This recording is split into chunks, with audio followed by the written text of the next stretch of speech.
It no longer needs to eat, though it requires regular infusions of power, and it can function in environments normally harmful to organic life forms, such as the vacuum of space. The new Borg drone is then assigned a position in the hierarchy of the collective, and given a designation reflecting that position.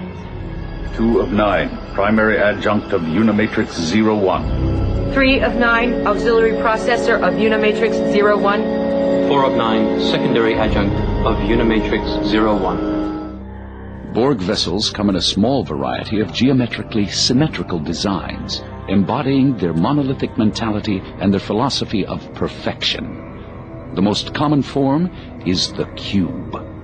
The Borg cube is the standard patrol vessel used by the collective to seek out new species and new technologies and assimilate them when desired.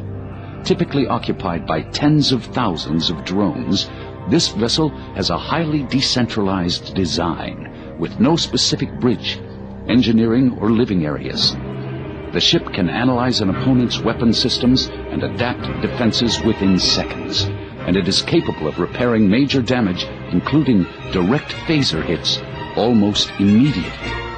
The second most common form of Borg ship is the sphere. Typically smaller than a cube and often with a specialized function such as reconnaissance, the sphere generally holds a small contingent of drones. The most highly specialized Borg ship is the one that holds the so-called lair of the Borg Queen.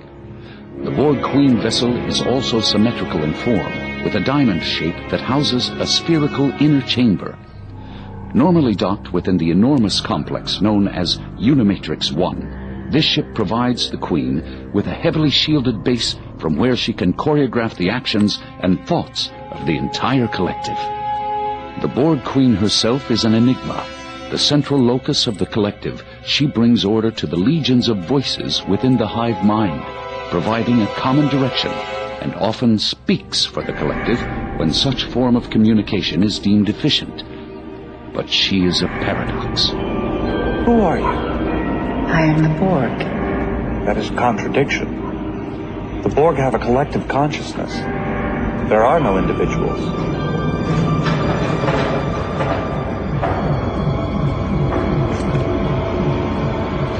I am the beginning, the end, the one who is many.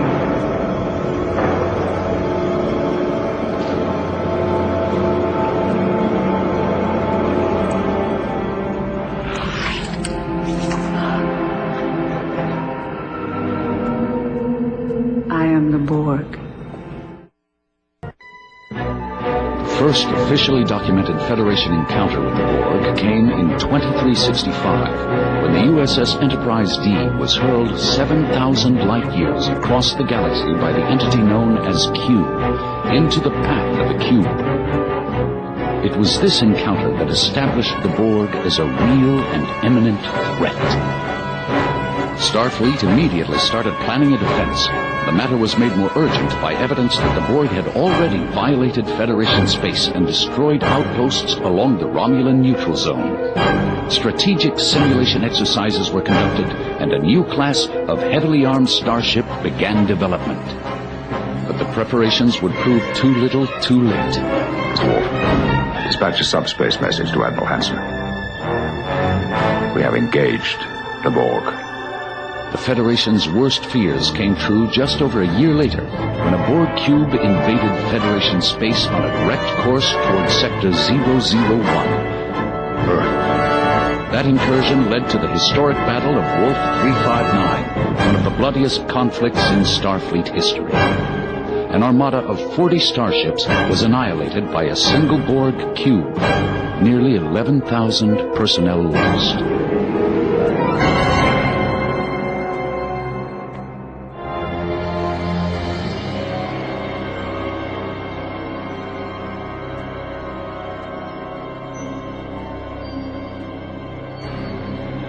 The catastrophe was a result largely of the assimilation of Captain Jean-Luc Picard. I am Locutus of Borg. Your life, as it has been, is over. From this time forward, you will service us. Unfortunately, Picard's crew managed to recapture him and find a way to use his link to the Borg Collective to trigger a self-destruct command on the cube.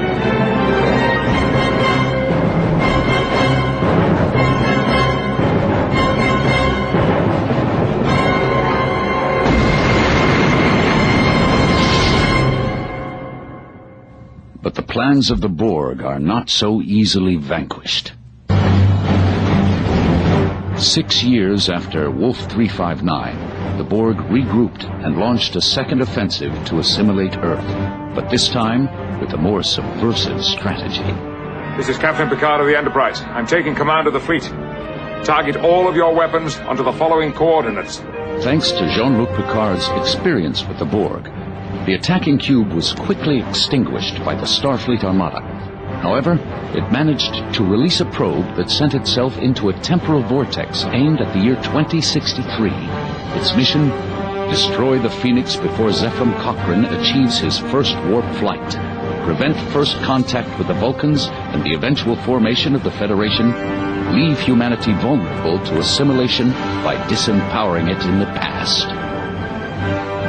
Luckily, the Enterprise E followed the Spear in its temporal wake and foiled the Borg's plan, while helping Dr. Cochrane recover from the attack and launch the Phoenix at the right moment to preserve history.